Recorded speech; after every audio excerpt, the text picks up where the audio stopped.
Hi நண்பர்களே, இன்றைக்கு நாங்கள் செய்ய போகிறது மட்டன் கறி, ஆட்டிறைச்சி கறி. அதுக்கு தேவையானது ஆட்டிறைச்சி எடுத்து கழுவி அடுப்பில் வச்சிருக்குது.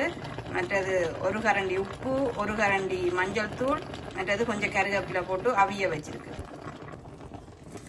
இப்போ பாருங்க, நல்லா அவிஞ்சு ஒன்று இருக்குது. பாதி அவட்டின பச்சை வெங்காயமும் போட்டு விடுங்க. இப்போ பாருங்க, 5 உள்ளியும் இந்த ஒரு இஞ்சியும் எடுத்து வச்சிருக்கிறோம். நல்லா தோல் இல்லாமல் சீவி போட்டு இடித்து வையுங்கோ. அது மட்டும் ஆட்டிறைச்சி அவியட்டும். இப்போ பாருங்க, ஆட்டிறைச்சி நல்லா அவிஞ்சு வந்துக்குது. ஒரு அரைக்கரண்டி கருவாப்பட்டை தூள் போடுங்கோ. கருவாப்பட்டை தூள் போட்டுட்டு நல்லா கிளறுங்கோ.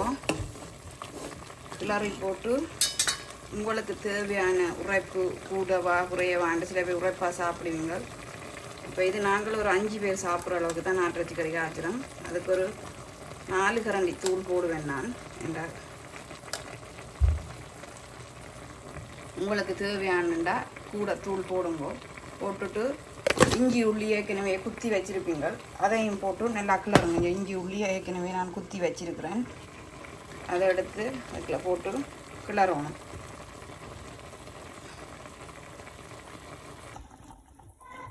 இங்கே வாங்க காய்ஸ், ரசம் வச்சுக்கிருக்கு. உங்களுக்கு எப்படி ரசம் வைக்கிறேன்னு செய்து காட்டுறோம்னு சொன்னால் கமெண்ட் பண்ணுங்க, நான் செய்து காட்டுறேன்.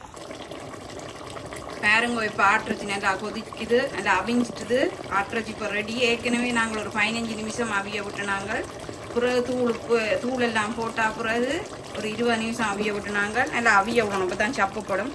ஆட்டிறைச்சி ரெடி. தேங்க்யூ ஃபார் வாட்சிங்.